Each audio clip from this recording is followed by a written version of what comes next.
Começar então com a notícia que deixou muita gente perplexa ontem à noite, que foi o anúncio de Donald Trump das suas intenções em relação a Gaza.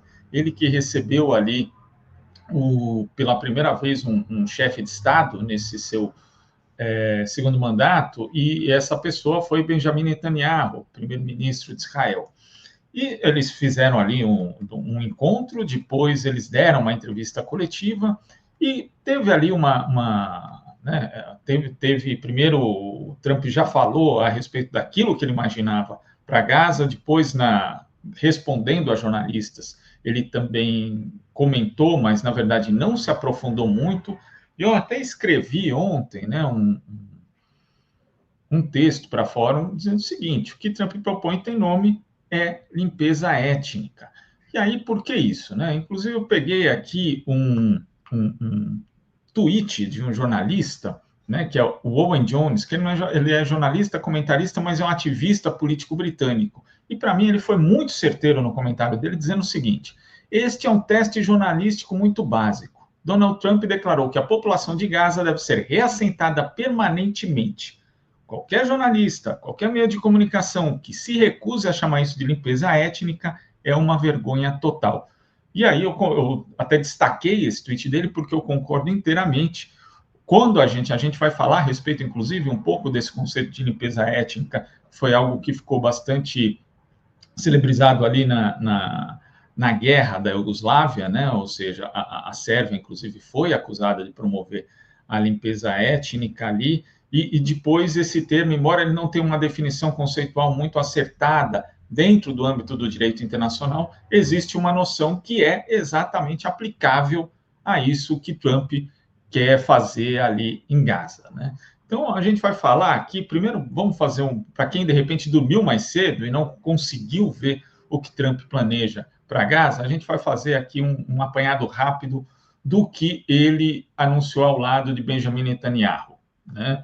O republicano falou que os Estados Unidos vão tomar conta da faixa de Gaza, né, dizendo nós vamos fazer um trabalho com ela também, pontuando que Washington, ele usou um termo ali que seria mais ou menos nivelar Gaza. Nivelar Gaza, o que é? É simplesmente tirar ali o que ele disse que está tudo demolido, porque Trump falou que a faixa de Gaza, imagina, hoje não dá para ninguém morar lá, está tudo destruído, está tudo demolido, e ele estava do lado do perpetrador dessa demolição que ele fala, né? E simplesmente ali dizendo como se fosse um vizinho qualquer, uma pessoa que não tivesse nada a ver com aquilo. Inclusive, ele disse que vai desmantelar bombas perigosas não detonadas, outras armas, segundo ele, e Trump acrescentou que cerca de 2 milhões de moradores ali da faixa de Gaza, né? A gente sabe que, na verdade, devem ser menos que 2 milhões, porque 600 mil palestinos foram dizimados nessa ofensiva militar de ímpeto genocida praticada por esse cidadão aí que está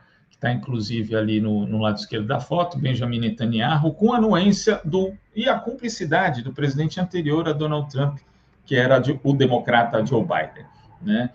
O presidente dos Estados Unidos acabou não compartilhando detalhes sobre como ele espera que o país assuma o controle da faixa, mas ele não descartou o envio de tropas estadunidenses. E se a gente for pensar nesses termos de proposição do Trump, né, teria que ser um número muito grande de tropas militares. Então, a gente não sabe, por enquanto, tudo está no plano da intenção, mas a gente não pode subestimar aquilo que Trump fala, até porque nós já vimos na questão das tarifas que só o efeito de falar, só o efeito de dizer que vai fazer, já tem um impacto muito grande e pode ter impacto, inclusive, no cessar-fogo que ainda está vigorando em termos, né? Porque também vamos falar aqui da situação da Cisjordânia hoje e de como o Estado de Israel, na verdade, continua ali apoiando os colonos judeus, os seus assentamentos ali na região ocupada. Então, nós temos ali essas intenções, né, de Trump, que ele quer fazer ali algo como se fosse a Riviera, um lugar maravilhoso. Imagine, depois ele falou que quando perguntado quem é que vai morar ali na faixa de Gaza, ele falou as pessoas do mundo, incluindo, olha só, incluindo os palestinos. Veja bem que concessão maravilhosa que Trump faz para os palestinos, deixar que alguns deles vivam na sua própria terra, né? Uma coleção de absurdos, ditas ali por Donald Trump, e chega até a ser constrangedor, que não foi nesse momento aqui que a gente está vendo a foto do encontro dos dois, mas depois, na entrevista coletiva, que é essa imagem que se segue, né, o Netanyahu falou que o Donald Trump era o melhor presidente da história dos Estados Unidos para Israel, disse ainda o seguinte: sua disposição de romper com o pensamento convencional, pensamento que falhou inúmeras vezes, sua disposição de pensar fora da caixa com novas ideias, nos ajudará a atingir todos esses objetivos. Eu já vi você fazer isso muitas vezes. Se derreteu em elogios ali a Trump, né? Dizendo que ele vai direto ao ponto, vê coisas que os outros se recusam a ver, e que depois, segundo ele, deixa os outros de queixo caído, né? As pessoas coçam a cabeça e dizem: nossa, sabe que ele está certo? Eu não sei, né? Fora o entorno de Trump, quem mais pensa isso, né? Porque, inclusive, o presidente dos Estados Unidos disse que essa não foi uma decisão tomada levianamente, né? Diz que conversou com todos que amam a ideia dos Estados Unidos possuírem aquele pedaço de terra, desenvolvendo e criando milhares de empregos, que seria algo magnífico. Só que os parceiros, né, alguns parceiros, países parceiros dos Estados Unidos, não gostaram da ideia, inclusive, né? O Ministério das Relações Exteriores da Arábia Saudita divulgou uma declaração dizendo que continua firme e inabalável na proposta de estabelecimento de um Estado palestino. Aspas para o Ministério das Relações Exteriores da Arábia Saudita. A Arábia Saudita continuará seus esforços incansáveis para estabelecer um Estado palestino independente com Jerusalém Oriental como sua capital e não estabelecerá relações diplomáticas com Israel sem isso.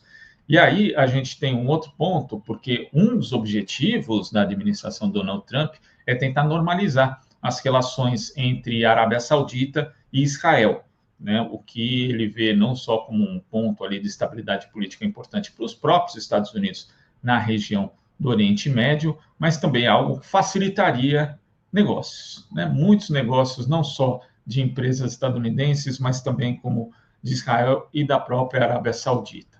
Mas é importante lembrar que esse zoom a respeito dessa intenção, desse objetivo de Trump de deslocar todos os palestinos ali da faixa de Gaza, já vinha da semana passada, tanto que na segunda-feira o próprio Ministério das Relações Exteriores da Arábia Saudita, junto com Egito, Jordânia, Emirados Árabes e Catar, haviam enviado uma carta conjunta ao secretário de Estado dos Estados Unidos, Marco Rubio, chamando a resolução do conflito palestino-israelense dessa forma, né, dizendo que não funcionaria, e falou o seguinte ainda, essa carta dizia: é imperativo que Israel não anexe nenhuma terra palestina, né? Tal anexação simplesmente tornará a solução de dois estados inviável. Os palestinos não querem deixar suas terras. Apoiamos sua posição inequivocamente, escreveram os ministros desses países. Até porque são esses países que, segundo Donald Trump, vão ter que abrigar os palestinos retirados à força, deslocados de forma óbvio, que ninguém vai chegar ali e pedir, por favor, vocês podem sair daqui, a gente sabe como isso funciona. Então, quer dizer, esses palestinos que seriam deslocados à força teriam que ser recebidos por esses países que já disseram que não acreditam que isso seja uma solução, né? Aí vamos lá, pensando depois da perplexidade, né, começaram as reações e aí a gente começa a analisar por que isso que Trump está propondo é um absurdo completo, não só do ponto de vista humanitário, mas também como do ponto de vista do direito internacional. Porque a gente sabe, por exemplo, que tem convenções, que existem tratados que estabelecem determinadas medidas, o que pode e o que não pode ser feito. Alguém pode argumentar, Israel já viola o direito internacional há muito tempo e com o massacre de Gaza violou ainda mais. E é verdade, só que é necessário que nós, em algum momento, pelo menos, digamos, né, e a nossa voz não pode ser calada diante disso, que isso é ilegal, né? Isso que Trump está propondo, como já disse no começo, não só é uma limpeza étnica, como viola outros dispositivos do direito internacional, né? O artigo 49 da Quarta Convenção de Genebra, por exemplo, que já estaria sendo violado, segundo a organização humanitária Human Rights Watch, por Israel na Cisjordânia, ela diz o seguinte, que ela proíbe a transferência forçada de uma população para uma potência ocupante, isso é crime de guerra, né? E Israel já estaria cometendo esse crime na Cisjordânia, quando apoia a expansão dos assentamentos de colonos israelenses. Aliás, no dia da posse de Trump, a gente comentou, inclusive, aqui no Outra Manhã, uma das primeiras iniciativas dele, um dos primeiros decretos, foi revogar as sanções impostas pelo seu antecessor, Joe Biden, que tinha aplicado aos colonos israelenses que continuam fazendo assentamentos e usando da violência ali na Cisjordânia. E é bom lembrar, só um parênteses sobre a Cisjordânia, porque é muito importante. O Benjamin Netanyahu anunciou uma operação de larga escala em 21 de janeiro em Jenin, que em tese é sempre isso, né? A justificativa é sempre combater o terrorismo. E até agora, já essa operação que começou ali no dia 21 de janeiro já matou 70 palestinos na Cisjordânia. O aumento da violência na Cisjordânia durante o massacre de Gaza, que era obviamente o que chamava a atenção do mundo, ele continuou, ele recrudesceu, e nós temos ali uma situação muito preocupante. E é importante atentar a isso, porque quando o Trump faz esse tipo de declaração, e quando ele remove as sanções, que já não eram tão efetivas assim, de Biden em relação a esses colonos que estão praticando a violência ali na Cisjordânia, ele está dando uma carta branca. Ele está dizendo o seguinte: olha, podem continuar fazendo isso, se quiser, façam mais. Então a gente já sabe que existe um impacto, é por isso que eu falo do poder da palavra, ainda mais o poder da palavra de um presidente dos Estados Unidos, que é a principal potência que apoia Israel. Isso já tem um efeito muito grave, muito sério. Agora, voltando aqui para a ótica do direito internacional, os regulamentos de Haia de 1907, que são um conjunto de convenções internacionais com normas, princípios para a condução de guerras e resolução de população ocupada, também é muito evidente, é muito transparente naquilo que prega. Ele diz que o Estado ocupante só tem permissão para o uso muito limitado das propriedades do território ocupado. O confisco de propriedade privada, por exemplo, é proibido. A Quarta Convenção de Genebra proíbe a destruição da propriedade privada ou estatal, aspas, exceto quando tal destruição for tornada absolutamente necessária por operações militares. Essa é a justificativa, por exemplo, para Israel ter feito isso que a gente pode ver na imagem. Quer dizer, praticamente toda a Gaza foi considerada por Israel uma área cuja destruição era necessária para a operação militar. Então, aí foi isso que aconteceu. Só que, assim, de novo, Trump está querendo ir um passo além. Ele quer se apropriar, ele quer que os Estados Unidos se apropriem de propriedades privadas, né, de propriedades que não são dele, de propriedades estatais, que também, se for do Estado, é do Estado palestino, não é da potência ocupante Israel.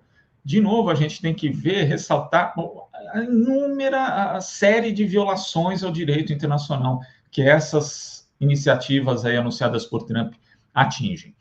E falando da limpeza étnica, né, que é inclusive esse conceito que eu mencionei no início aqui do comentário, que foi principalmente utilizado para se aplicar ali na Guerra da Iugoslávia, à época, uma comissão de peritos das Nações Unidas, que tinha um mandato para investigar as violações de direito internacional humanitário cometidas ali nesse território da antiga Iugoslávia, definiu a limpeza étnica num relatório provisório assim: tornar uma área etnicamente homogênea usando força ou intimidação para remover pessoas de determinados grupos da área.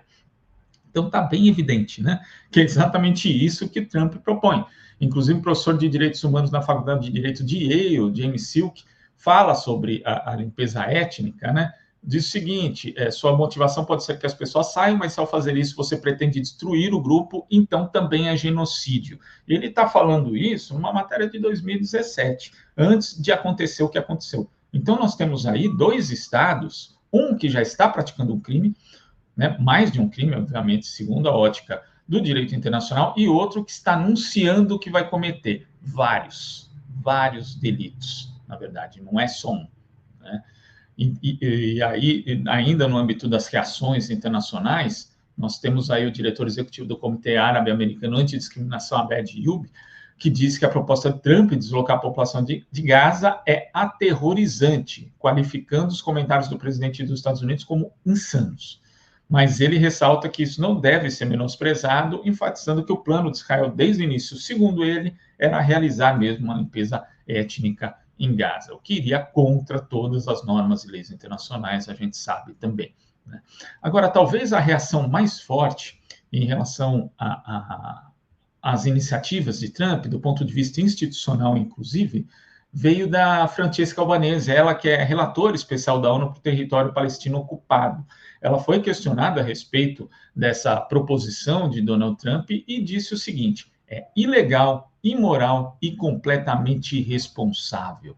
O que ele propõe é um absurdo. Ela falou isso numa entrevista coletiva na capital da Dinamarca, Copenhague, hoje de manhã, não, hoje pela manhã lá já é o início da tarde, e ela disse o seguinte: isso tornará a crise regional ainda pior, e é incitação para cometer deslocamento forçado, que é um crime internacional. A comunidade internacional é composta por 193 estados, este é o momento de dar aos Estados Unidos o que eles têm buscado: isolamento.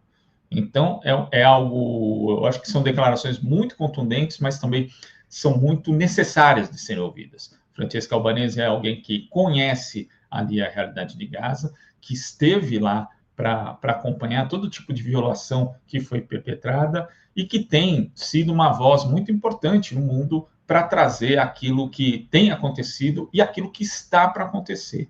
Então, a gente vendo isso, né, só para encerrar aqui, ficam evidentes as intenções do Donald Trump, as intenções do Benjamin Netanyahu. Agora, até esse momento, a chamada comunidade internacional assistiu quase impassível ao massacre continuado de Gaza. Resta saber se vai seguir nessa mesma toada agora que a gente está à beira de uma nova catástrofe. E, repito, ainda que Donald Trump não execute aquilo que ele está falando, os efeitos, os impactos já estão aí, já estão começando. Nós vamos, infelizmente, ver isso na Cisjordânia. Talvez a gente tenha um cessar-fogo já rompido nos próximos dias, e é muito difícil viver num mundo assim, que o principal mandatário da principal potência militar do mundo age dessa forma